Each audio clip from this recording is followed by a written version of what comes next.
Well, let's talk about the big story. Of course, you're leaving the Senate. After 18 years, is it you've decided to leave the Senate? And is that because the perks ran out on January 1st, first of all? No. Because they ended. A lot of good ones just ended, actually. There's no more free stuff. I think back in 18 years, I had a great 18 years. I'll leave a part of myself on the floor of the Senate, just like I left a part of myself on the floor of Madison Square Garden. I mean, I think it's the greatest elective job in the world. But there are other things that I think I would like to do, that I need to do. It's a time-consuming job, 12, 14 hours a day, committees, subcommittees, caucuses, back and forth to your state. And frankly, if you want to take the money out of politics, that's got to happen on the outside. That's got to happen on the outside, that kind of reform. It's not going to happen on the inside. So I want to do that. I also want to work on a few other things that you can't do and be a conscientious, hardworking senator, as I've tried to be. Now, have you actually lined up another job? Are you going to start looking through the papers like tomorrow? Have you actually thought about what you're going to do? Have you put out feelers? Do you know what? Mrs. Fields cookies, anything like that? I mean, what appeals to you right now at this point in your life? Maybe late-night talk shows.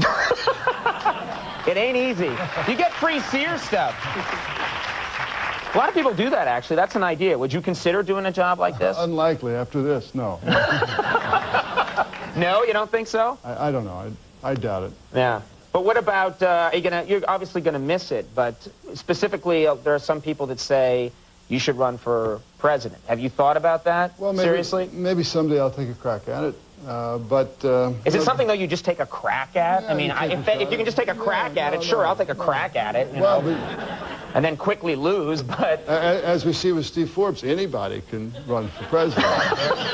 So the point is, it helps that he has $1 billion that he can spend, sure does, yeah. Someday I might, but there's an old proverb, you got to plow the field before you reap the harvest, and that's the work that's got to be done. Learn that in Russian. Yeah, right. Learn that too. All right. Well, because one thing I've thought is that if you jump into the presidential arena these days, it really does feel like you got to not just think twice about it. You got to think 5 times about it. It's rough to run for president, and everything we've seen is that the process would almost discourage any sane person from doing it.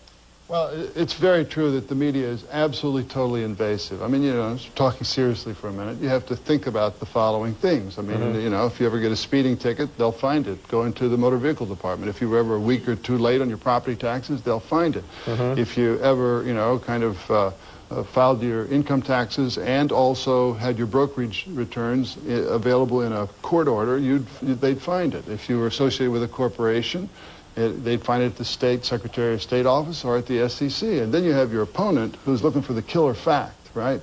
And who will get deep research firms, maybe even detective agencies. And what they do is they get phone records, they'll get bank records. Some even go through the garbage. So a part of me believes that I'm living at a time where what I value most, which is character, is endangered. Yeah. And what I admire most, you know, which is humanity, is devalued.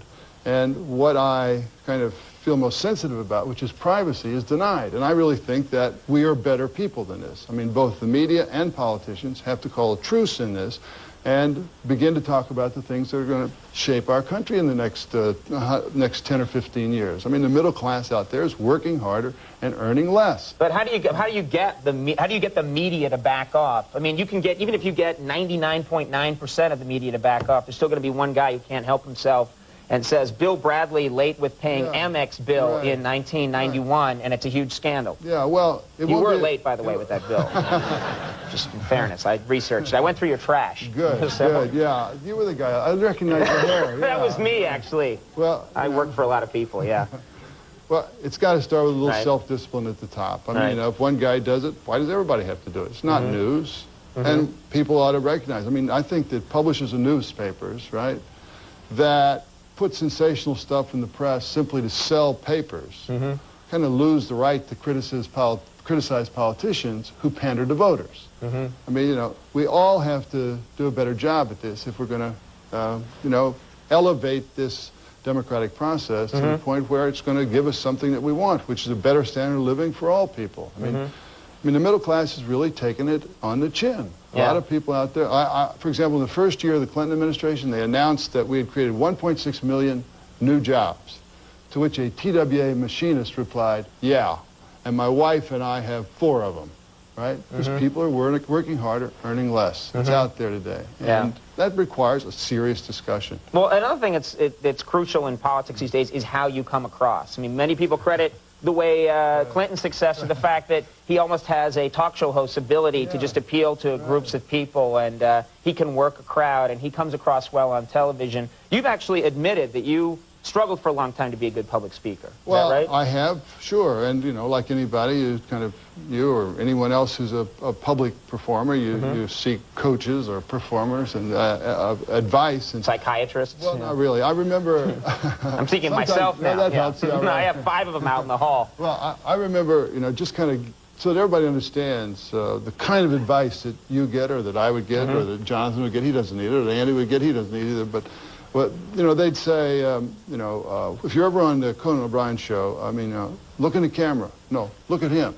Keep your cheeks up. No, keep your cheeks down. No, smile. No, look over the table. No, move your head. No, don't. Keep your hands here. No, keep your hands here. And when you do all that, you look like Sybil, you know? You just look like you're having a fit. And then they say, and above all, after doing all this, be natural. Right? So, be perfectly comfortable and just be yourself. And finally, I just said, that's not worth it. You got to just speak from your convictions. Well, didn't you actually had a bit of a scary situation in the '92 Democratic Convention? Is that right? You had a little bit of a... Well, I gave a speech, the teleprompter broke, it was the wrong height. You know, what do you do when the teleprompter breaks and you're 30 seconds into a speech that's supposed to be 9 minutes long and they just look at you and they say, nope, it's gone? What do you do at that point besides wet yourself? I mean, what... Well, what you do is you usually have a copy of the speech with you. And you do simultaneously following the teleprompter and reading the speech. So it requires a little peripheral vision. Like right now, for example, I watched Andy very carefully. You got to keep your eye on him. I do that too. All right. Well, listen, the book is Time Present, Time Past. It's a memoir. People should check this out. It was very nice to meet you. Thanks very much. Thank you, Conan. Very nice to have you on the show. Senator Bill Bradley, everybody. We'll be right back with No Doubt.